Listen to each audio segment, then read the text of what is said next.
보시죠. 그러니까 23번이죠. 23번. 그러니까 정비구역. 공익사업을 할 곳이죠. 거기서 시장구수에게 허가받아야 되는 행위. 사적개발은 금지가 원칙이죠. 그래서 다 금지되어 있고 허가받아야 됩니다. 뭐 동그라미 1번. 토지분할 당연히 금지고 허가받아야 되죠. 어떻게 또 쪽수 늘리는 거니까요. 그 다음에 동그라미, 그러니까 요약집 보시죠. 103장 넘어와서요. 125쪽이요. 그러니까 125쪽. 그러니까 굵은 6번. 그러니까 정비구역 내 개발행위 허가. 그러니까 동그라미 1번. 정비구역 안에서 가설건축물 건축, 용도 변경을 포함해서 건축물 건축, 공작물 설치, 토지의 형질 변경, 토색의 채취, 토지의 분할, 물건을 쌓는 행위, 중목의 벌채 식재 등 개발행위를 하는 자는 시장구수의 허가를 받아야 된다. 뭐 동그라미 2번. 다음은 허가받지 않고 할 수 있다. 뭐 1번 응급조치 허가받을 시간 없죠. 뭐 2-1번 공작물인데 공작물은 허가받아야 되지만 어찌고 저찌고 허가받지 않고 2-2번 토지 형질 변경 허가받아야 되지만 저찌고 붙어있으면 허가받지 않고 2-3번 토석 채취 허가받아야 되지만 어찌고 붙어있으면 허가받지 않고 2-4번 물건 쌓는 행위 허가받아야 되지만 저찌고 붙어있으면 허가받지 않고 2-5번 중목 식재는 허가받아야 되죠. 근데 관상용 중목의 임시 식재는 허가받지 않습니다. 그러니까 문제 와서요. 그러니까 동그라미 1번 토지분할 당연히 허가받아야 되고, 그러니까 2번 응급조치, 그러니까 동그라미 3번 두째 줄 끝에 있는 6글자만 표시하시고요. 공작물의 설치 간이 다음에 사선 긋고 공작물의 설치는 허가받아야 되지만 뭐가 붙어있으니까 허가받지 않죠. 그러니까 4번 그러니까 경작을 위한 사선 붓고요. 긋고요.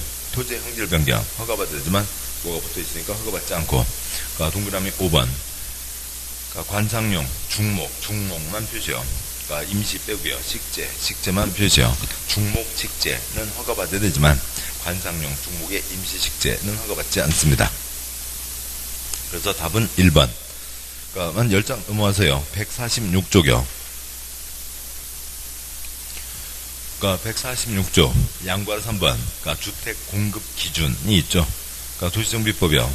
그러니까 공익사업이니까 먼저 그 위에 양과로 2번 그러니까 주택 공급 기준 공익사업이니까 몇 채 주는 게 원칙이요? 한 채가 원칙. 양과 3번 예외가 있죠. 예외표 5칸이요. 첫 번째 칸 주거환경 개선 주택 재개발 도시환경 경우에는 한 채 주는 게 원칙. 60 이하 찌그만 집 지으면 한 채 더 얹어줄 수 있다. 네 번째 칸 재건축 과밀 억제 권역 아니면 10채가 없으면 10채. 세 번째 칸 재건축 과밀 억제 권역이면은 3채까지만.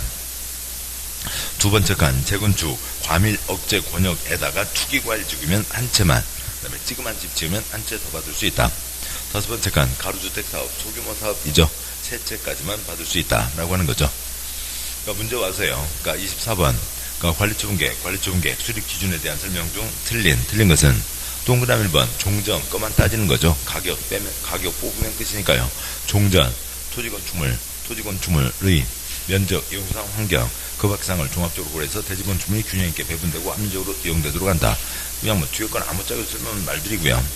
동그라미 2번 너무 좁은 토지건축물 정비구역 지정후 분할 된 토지를 주도한 데에 대해서는 현금 청산. 너무 작으면 새 아파트 줄 수가 없고 지정후 분할 투기 냄새 나니까 돈 줘서 내보내는 거죠. 동그라미 3번 분양설계에다가 80개 쓰시고요. 80개에 대한 계획은 분양 신청 기간이 만료되는 날 기준으로 수립한다. 그러니까 요약집 한 장 앞에요. 두 장이군요. 두 장 앞에 143쪽 4장 1절 분양 신청 설교도에서 120채 짓기로 했습니다. 그러면 이제 분양신청 받습니다. 통지 공고하고 100명에게 알리는 거죠. 조합원 100명이라고 치고 100명 중에 그러니까 80명이 한 개씩 신청 80개 신청했고 재개발 사업에서요 20명은 신청하지 않았습니다. 그 80개를 뭐라고 한다고요? 분양설계라고 하죠. 언제 알아요? 분양 신청 기한이 끝나야 알죠. 그러니까 문제 와서 24번 문제 3번 분양설계 80개는 분양 신청 기한이 끝나야 알고, 동그라미 4번 그러니까 수도권 정비구역에 따른 과밀 억제 권역에서 투기과일지구에 위치하지 않은 주택 재건축 경우에는 5X 셋 3주택 이하로 공급하는 거죠. 동그라미 5번 가로주택 정비사업은 3주택 이하 3주택 이하로 한다. 맞습니다. 뭐 뒤는 관계없고요. 틀린 것 4번. 그러니까 25번 문제 이제 건축법이고 동그라미 1번 그러니까 부속건축물이 틀렸는데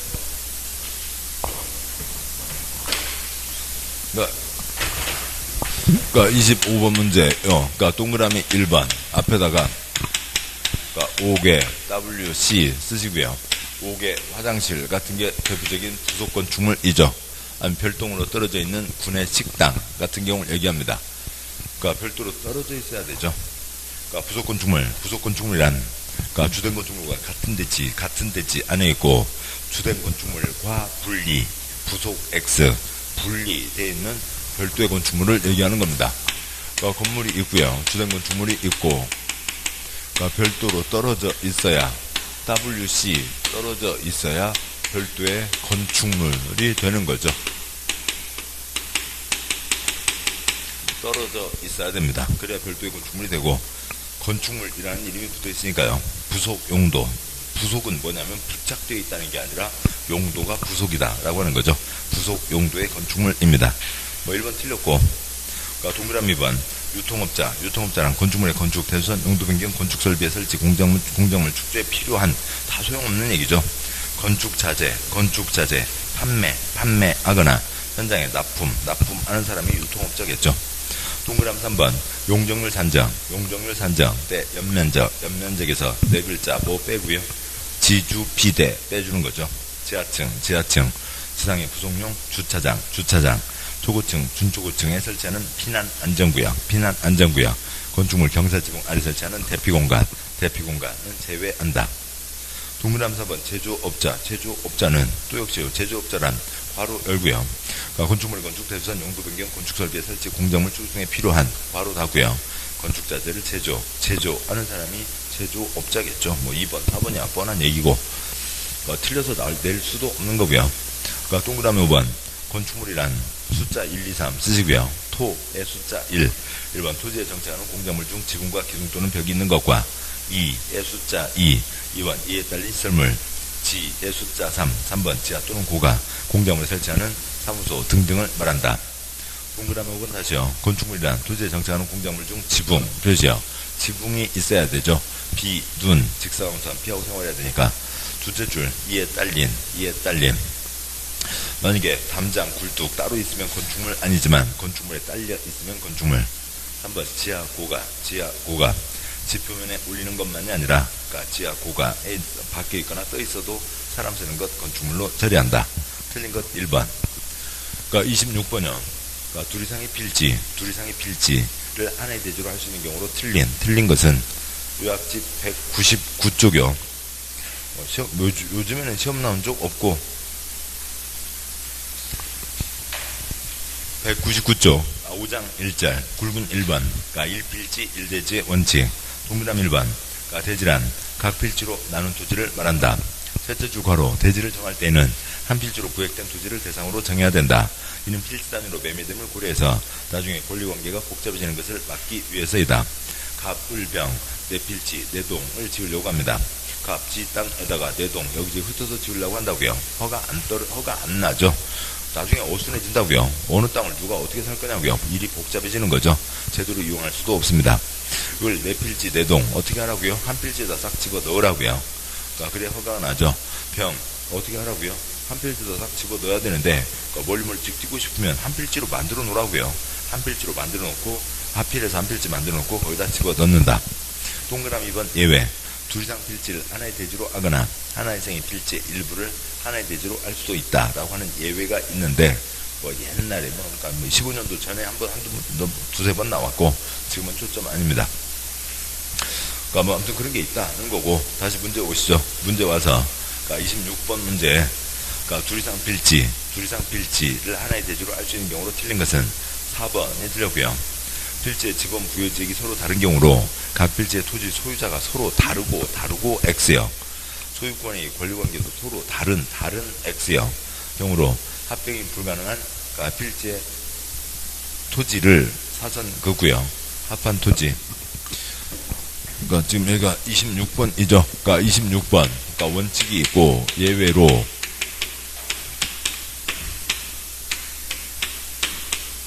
그러니까 1, 2, 3, 4 땅이 있으면 그러니까 원래는 따로따로 가야 되지만 그러니까 특별한 경우에는 2번, 4번을 하나의 그러니까 대지로 쓸 수도 있다고요. 예외가 있긴 한데 애당초 이 원칙 자체가 권리관계가 복잡해지는 걸 막자라고 하는데 땅 주인 다르고 기타 권리도 다르고 거기다가 건물 올렸다가 어떻게 하려고요? 안 되는 거죠. 다 같은 경우에만 예외가 허용되는 경우가 있습니다. 4번 그게 틀렸고 그러니까 27번이요. 그러니까 요약집 177쪽이요.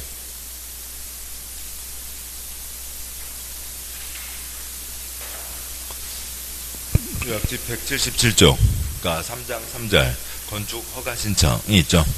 그러니까 굵은 1번 사전에 허가 신청하기 전에 정식 절차에 들어가기 전에 결정 신청, 확인 신청할 수 있다라고 하는 거죠. 그 그림에 제일 오른쪽 끝에요. 허가 신청 넣어서 허가 받아서 건축하고 그다음에 건축 허가 받은 대로 했는지 공사 끝났음에 대한 검사 사용 승인 받는 게 원칙이죠. 그리고 그게 정식 절차라고요. 그 정식 절차 들어가기 전에 사전에 물어볼 수 있다라고 하는 거죠. 그래서 뭐 그 그림 뭐 쉽지는 않습니다만 아무튼 아무튼 동그라미 1번 문장부터 보시죠. 동그라미 1번 해설 건축 관련 법령이 90개가 있어 일반 건축 허가 신청자로서는 일일이 개별 법령 적법성 여부를 판단하기 어렵다. 건축주가 토지 매입 도면 작성 전에 입지 규모에 대해서 미리 확인을 받을 수 있어 국민 편의를 향상시킨 제도이다. 먼저요. 그 그림 위로 그림 올라가세요. 그러니까 첫 번째 그러니까 건축할 때 손바닥에다 건물 지을 수 없죠. 땅이 있어야 되고 도면이 기준에 맞냐 안 맞냐를 따지는 거죠. 그래서 대지 A 확보하고 도면 떠서 허가 신청 넣어서 허가 받으면 다행이죠. B 그러니까 대지 B 확보해서 도면 떠서 허가 신청 넣는데 불허가 떨어졌다고 치자고요. 그럼 뭐 해야 돼요? B 팔아야죠. 그리고 대지 C 다시 사서 도면 떠서 다시 허가 신청 불허가 떨어지면 또 C 팔고 그래야 된다고요. 그러던 경우가 있었는데 이제 셋째 줄 무슨 제도가 있다고요? 사전결정 신청 제도가 있어서 땅 D 사요 안 사요? 대지 사지도 않고 도면 떠요 안 떠요? 안 뜨죠. 도면 뜨기도 전에 사전결정 신청 넣어서 나 여기다 이런 거 짓고 싶은데 된대요 안 된대요 물어보고 그 다음에 사전결정 신청했는데 통과가 되면 그 다음에 D 땅 사고 도면 떠서 허가 신청 들어가면 되죠. 그런데 만약에 D에서 D에 대해서 땅 사지도 않은 채로 물어보기만 했는데 부결이 나면 중격수에 땅 많잖아요. 다른 땅 알파벳 E 사요 안 사요? 안 사죠. 또 물어보면 되고 안 된다고 하면 또 물어보면 되고 하면 되는 거죠. 동그라미 1번 둘째 줄 토지 매입 도면 작성 전에 물어보는 겁니다. 확인을 받으면 그 다음에 땅 매입하고 도면 떠서 정식 허가 신청에 들어온다는 거죠. 그래서 정식 허가 신청을 들어오는데 그 전에 미리 알아볼 수 있게 해줬다. 도와주는 거죠. 제일 아래 동그라미 4번 허가권자는 사전결정 신청이 있으면 입지, 규모, 용도 등을 사전결정해서 사전결정 신청자에게 통지하고 동그라미 5번 사전결정 신청자는 사전결정 통지받은 날부터 통지받았으면 그러면 이제 땅 사고 도면 떠서 정식 절차 들어오라고요. 몇 년 안에 들어오라고요. 2년 안에 건축허가를 신청해야 된다. 정식 절차에 들어와야 된다. 그러지 않으면 사전결정 효력이 상실된다. 그러니까 첫 번째 괄호 2년의 효력기간 빼고요. 두 번째 괄호 사전결정 통지받았다고 건축할 수는 없다. 상담받았다고 건축할 수는 없죠. 땅도 없이 도면도 없이 어떻게 건축을 해요. 2년 안에 정식 허가 신청 들어와서 건축 허가를 받아야 건축할 수가 있는 거죠. 따라서 문제 와서요. 그러니까 27번 그러니까 입지와 규모에 대한 사전결정 설명으로 틀린 것은 뭐 옳은 것 1, 2, 3, 4 이런 거 빼고요. 동그라미 5번이 틀렸죠. 사전결정 통지받은 경우에는 사선긋고요. 뒤에 거 싹 X요. 그러니까 2년 안에 정식 절차에 들어와야죠. 2년 안에 건축 허가를 신청해야 됩니다. 그러니까 178쪽 제일 윗줄이요. 그 다음 그러니까 28번이요. 28번 허가 없이 가능한 신고 사항으로 틀린 것은 뭐 이거는 이제 숫자 몇 번이고 그러니까 문제에 나왔던 정도만 하셔도 되고 그러니까 책 보시죠. 요약집 166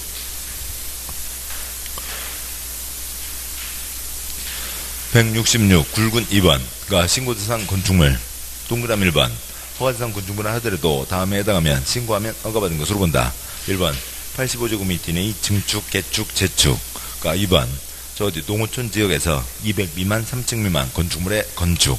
그러니까 3번 지금한 건축물 200 미만 3층 미만의 대수선.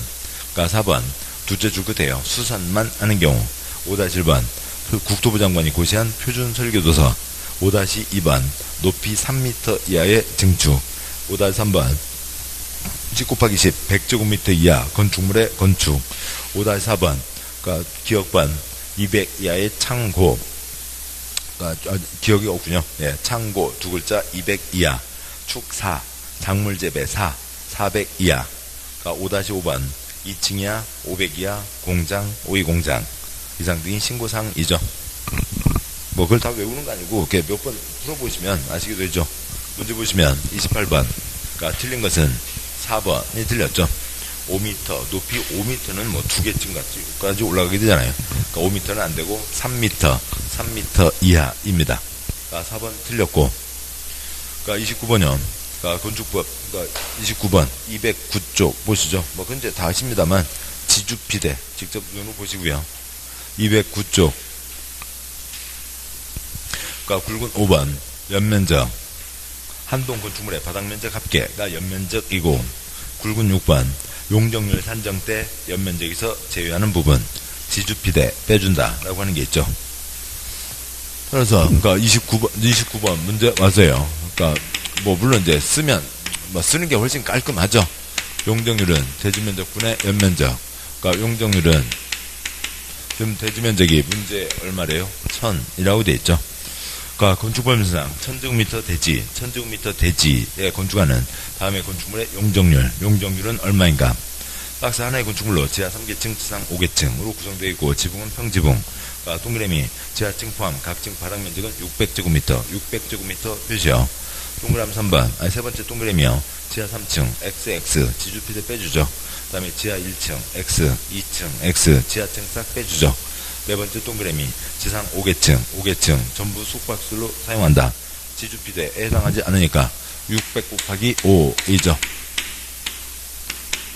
600 곱하기 5이고, 또 이거 어떤 분들이 뭐 계산기 꺼내서 곱했다가 또 뭐 1000 나누고 막 그래. 퍼센트니까 동그라미 하나씩 빼면 되죠. 그러니까 100분의 300%입니다. 답은 1번. 그러니까 30번 문제예요. 그러니까 30번.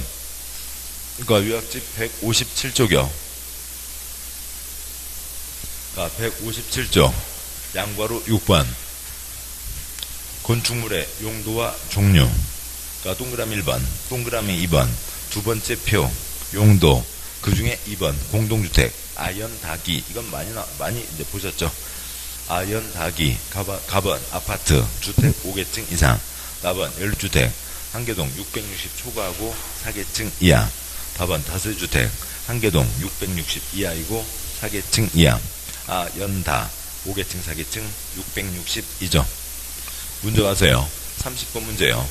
그러니까 기억이란 주택으로서는 한계동 바닥면적비가 660 이하, 660 이하.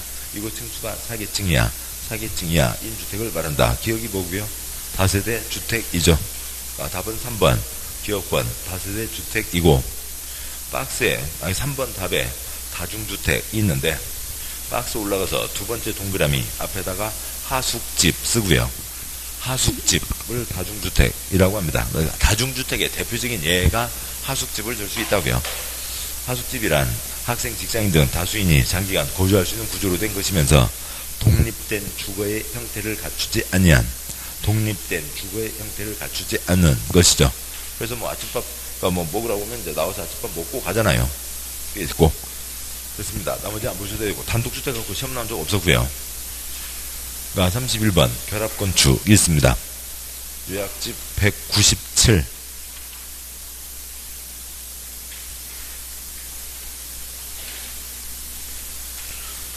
그러니까 여기에는 그 표를 넣을 자리가 없었군요. 아무튼 좀 넘어오셔서 191쪽에 3번 건축협정이 있고,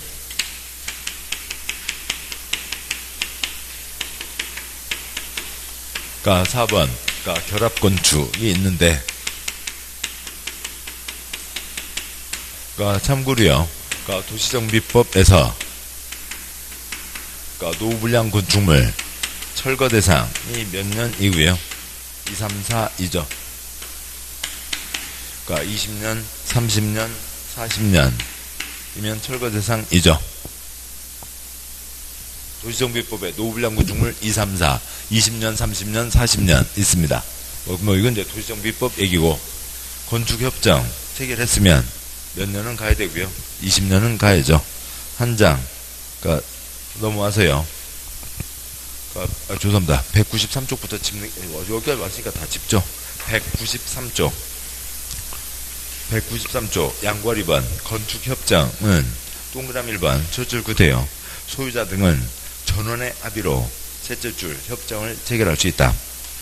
그러니까 다음 장 와서 195쪽 양괄호 4번 동그라미 1번 당연히 관청의 인가를 둘째 줄 관청 시군구의 인가를 받아야 되고, 그러니까 동그라미 5번 그러니까 협정 체결자 대표자는 협정을 폐지하려면 과반수의 동의를 받아 폐지 인가를 받아야 된다.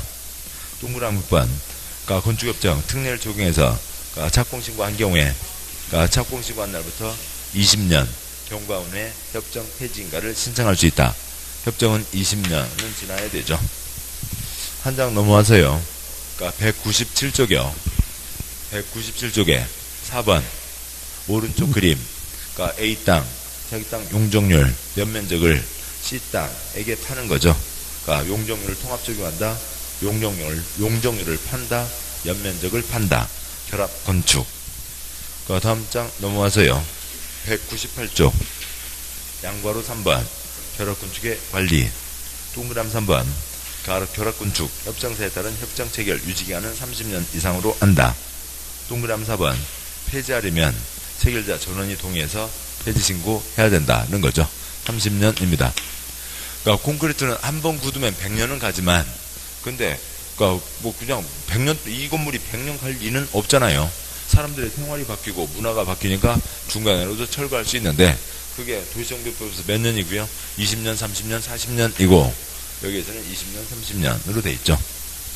그래서 문제 와서 31번 결합건축 틀린 것은, 그러니까 4번 결합건축 협정사에 따른 협정 체결 유지기간은 최소 30년으로 한다고 되어 있습니다. 그러니까 32번요. 주택법 문제이고, 그러니까 주택법 그러니까 한 번에 30만 이상, 연간 20만 이상이죠. 박스에 연간 단독주택 20 공동주택 20 괄호 넘어와서 이상 주택건설 사업 시행하려는 자 연간 1만 제곱미터 이상 대주성 사업 시행하려는 자는 국토부 장관에게 등록해야 된다라고 하는 거죠. 간단히 한번 짚으시면 237쪽이요. 그러니까 237 2장 2절 사업주체가 있고요. 그러니까 1번 사업주체 7가지가 있죠. 1, 2, 3 국가지방 토주택공사 공적주체 관청에서 눈에 불을 켜고 감독할 필요가 없죠. 등록할 필요가 없다고요.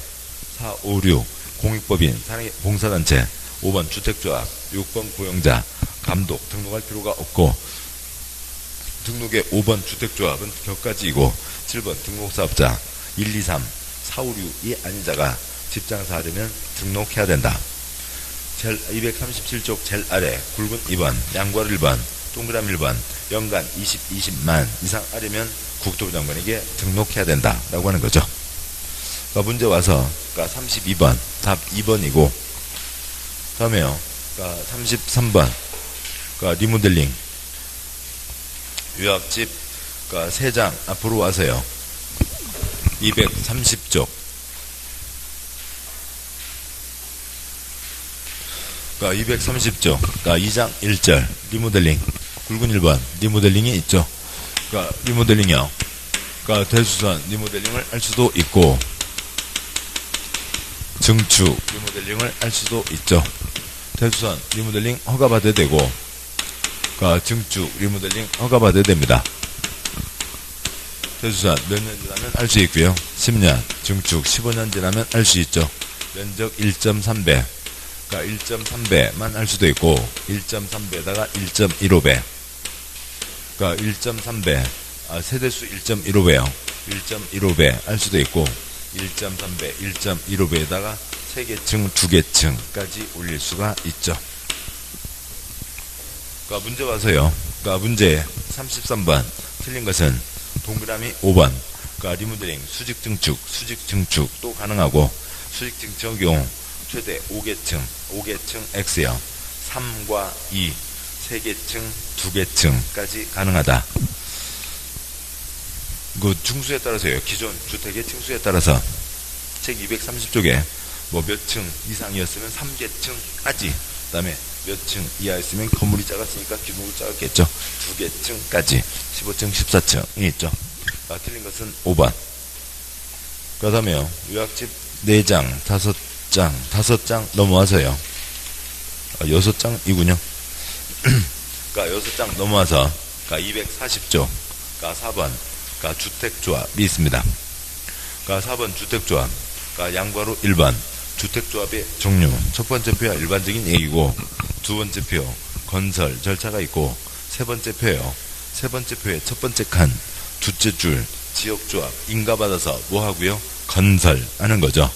셋째 줄 직장조합 인가받아서 뭐하고요? 건설하고, 넷째 줄 직장조합 신고하고 여기는 건설 X 건설하지 않는 거죠. 그러니까 다섯째 줄 리모델링 조합 인가받아서 건설 X 건설하지 않는 거죠. 건설이냐 아니냐 그거면 그러니까 5개 지문 중에서 3개가 풀려요. 건설이냐 아니냐 그게 초점인 거죠. 두 번째 표요. 그러니까 주택을 건설합니다. 첫 번째 칸이요. 그러니까 지역조합 직장조합이 건설하겠다고요. 첫 번째 칸에다 숫자 100 쓰셨나요? 100채를 건설하겠다. 그러니까 그러면은 반 이상 50명 이상은 참여해야죠. 그러면 세 번째 칸 그러니까 시군구에게 설립 인가를 받아서 조합이 되는데, 그러면 주택을 건설하는데 손바닥에다 집을 지을 수는 없죠. 땅바닥이 있어야 되는데 100% 소유권 아이고 너무 부담이라고요. 80% 소유권 아이고 그것도 힘들다고요. 80% 뭐면요? 사용권만 있으면 설립 인가를 내준다고요. 예, 그렇고 뭐 그거에 대한 문장을 보시면 다음 쪽이요. 242 양괄호 3번 동그라미 1번 두 번째 점 주택을 마련하기 위해서 지역 직장조합 설립인가를 받으는 데는 해당 주택 건설 대지의 80% 이상에 해당하는 토지의 사용권을 확보해야 된다라고 되어 있죠. 문제 와서요. 34번 지역 조합 틀린 것은 동그라미 2번 틀렸고요. 주택을 마련하기 위해서 지역 조합 설립인가를 받으는 자는 해당 주택 건설하는 거죠. 대지의 70x 80% 이상에 해당하는 토지의 사용권을 확보해야 된다. 100% 소유권 너무 부담이고 80% 소유권도 부담이고 80% 사용권이면 설립인가를 내준다. 35번은 그냥 틀린 거죠. 이런 건 우리 시험에는 그렇고요. 아무튼 시험에 한 번 나왔었고요. 35번 주택의 전매행위 제한에 대한 내용으로 틀린 것은 동그라미 1번 제한되는 전매 사고 팔지 말라고요. 그걸 규제하겠다고요. 매매, 증여, 상속 그 밖에 권리 변동을 수반하는 모든 행위가 포함된다. X요? 상속 X요. 상속은 투기가 아니잖아요. 애고 슬픈 일이고 그건 투기가 아니고 1번이 틀렸고, 36번이요. 주택 공부와 관련해서 금지되는 공급질서 교란 행위에 해당하지 않는 것은 책 267이죠. 267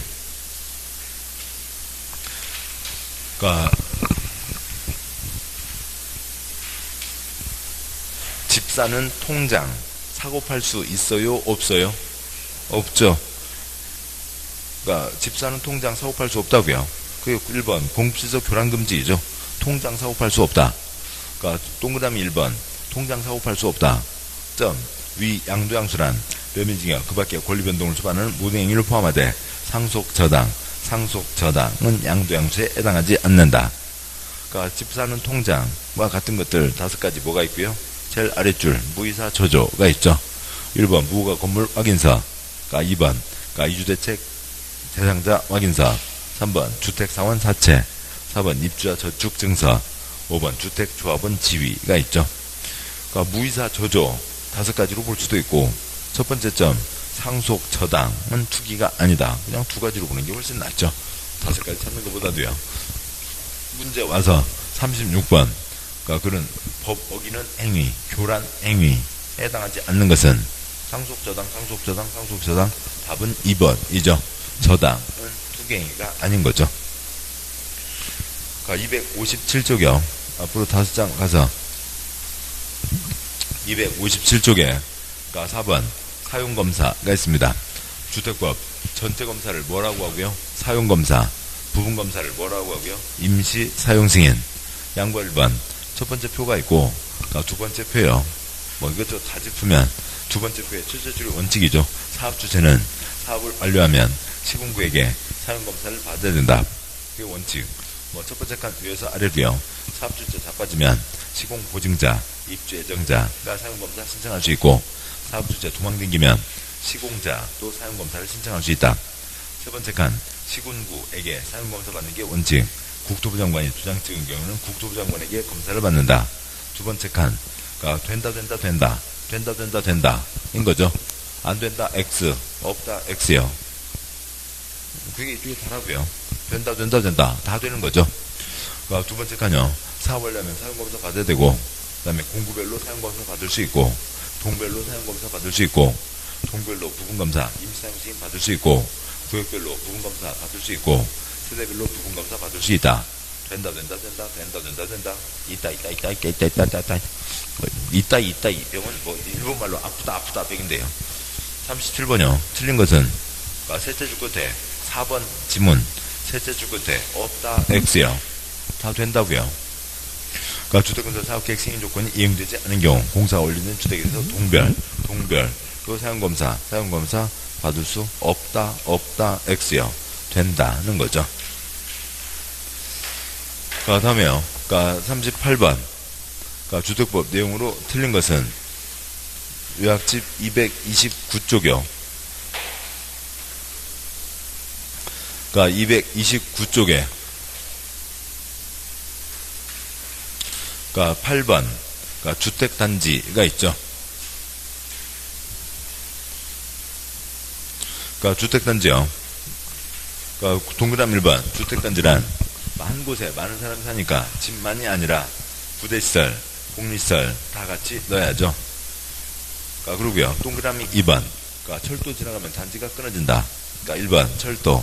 그러니까 2번 20m 이상 폭 20m 이상 일반도로. 3번 폭 8m 이상 도시공계획 예정도로가 있죠. 뭐 4번 기타 등이 있고요. 숫자가 뭐가 있고요. 20과 8이 있죠. 20과 8. 저는 과자 붙였고요. 어떤 분은 또 과자 빼고 얘기하기도 하고요. 아무튼 그 도로가 정해지거나 지나가면 끊어진다라고 하는 거죠. 됐습니다. 문제 와서 38번 문제 틀린 것은 동그라미 1번. 그러니까 12m 일반 도로가 아니라 폭 20m 이상 20과 8로 끊어지게 되죠. 다음에 그러니까 뭐 2, 3, 4에 뻔한 얘기고, 동그라미 5번. 그러니까 사용검사 후 매도 청구 하려는 경우 해당 토지 면적이 주택단지 전체 대지 면적의 5% 미만이어야 한다 라고 하는 게 있는데, 그러니까 이런 식으로는 그렇게 많이 나오진 않아요. 그러니까 왜 그러냐면 그러니까 그쪽을 펴기는 어렵고, 아까 1번 문제가 국토계획법 용어로 옳은 것은 틀린 것은 먼저 이렇게 나와서 국토계획법 전체를 물어보는 문제가 이제 그렇게 어쩌다 한두 번은 나오지만, 38번이요. 지금 38번 문제가 그러니까 주택법이다 틀린 것은 민법에서요. 다음은 민법이다 옳은 것은, 그런 문제 보신 적 있어요? 그런 건 없잖아요. 공법에서도 이렇게 나오진 않습니다. 어느 대상을 정해서 나오는 게 대부분이죠. 그러니까 38번 문제, 그러니까 동그라미 5번 가끔 이렇게 뭐 보셨었고요. 그러니까 보시면 그러니까 책의 270쪽이죠. 270쪽. 뭐 그림 보시면 아시고요. 그러니까 270쪽에 굵은 2번 주택단지 내 5% 미만 토지에 대해서 매도 청구할 수 있다. 네모 3개요. 집장사 A가 B1부터 B100에게 아파트를 팔았습니다. 그러면 콘크리트와 대지 지분을 다 같이 갖게 된 거죠. 그런데 나중에 C라는 할아버지가 나타났고요. C가 소송에서 이겼습니다. 당신들 나가셔.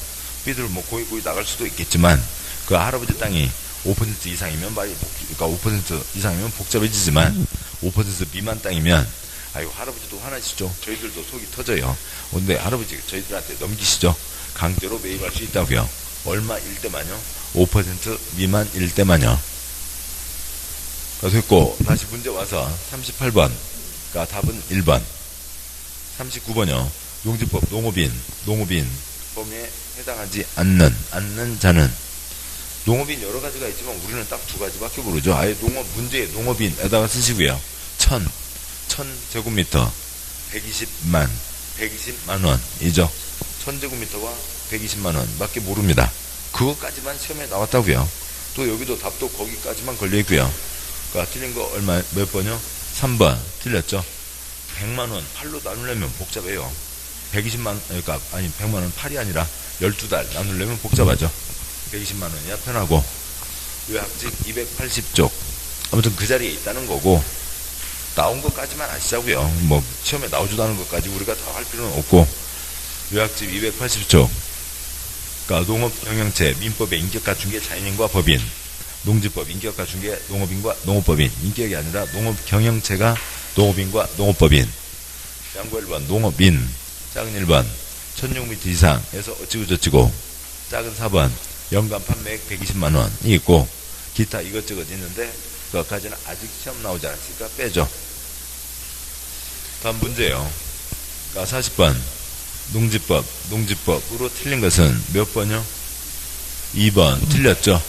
내가 많이나 나오냐? 딱 한 번 나온다. 그걸 틀리냐? 그러니까 섭하시죠. 예, 섭하시고요. 그러니까 체경 284. 그러니까 284. 그러니까 경자 유전이죠. 농업 경영 하는 자만 농지를 소유할 수 있다. 농업 시골로 내려가거나 농업을 확대하겠다고요.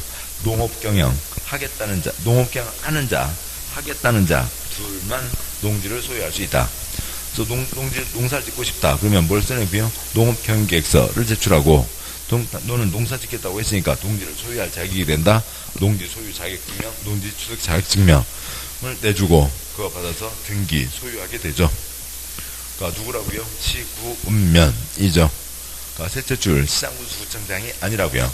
경기도 가평군, 그러니까 대부분 그러니까 충남 홍성군 농지가 많은데 군수 책상머리 앉아서 처리할 때는 안 되죠. 한 발 더 내려가서 일선기관 읍장면장님이죠. 그래서 시구읍면입니다. 문제 와서요. 40번 틀린 것은 동그라미 2번. 그러니까 농지를 취득하려는 자가 농지 취득 자격증명 발급받는 경우 농지 소유를 관할하는 시장구청장 준수 X 읍면이죠. 읍면 읍장 면장에게 받아야 됩니다. 2번 틀렸고 이렇게 보셨고요. 좀 앞에 오늘도 국토계획법 앞부분은 조금 설명을 한다고 그랬는데 좀 그렇고요. 그러니까 예, 조금 더 속도가 나면 어느데 뭐 개발법을 그냥 쫙 한번 보고 좀 가고 그러면 좋겠는데 처음이라 그렇게 하지 못했고요. 그러니까 다음 주에는 그러니까 미리 다 그 해설 그렇게 많지 않잖아요. 아니구나. 그러니까 와서 푸시는 거죠. 와서 푸시니까 그러니까 시험 본다 생각하고 푸셔야 되고. 네, 다음 주에는 그러니까 토막토막 끊어서 좀 설명을 쭉 드리고 가도록 하겠습니다. 자, 이런 식으로 해서 꾸준히 해가시면 되고, 그러니까 뭐 점수에 너무 그러니까 구애받지 마시고요. 시간 관리하신다 생각하시면 되죠. 자, 고생하셨고 오늘 여기까지 하도록 하겠습니다. 수고하셨습니다.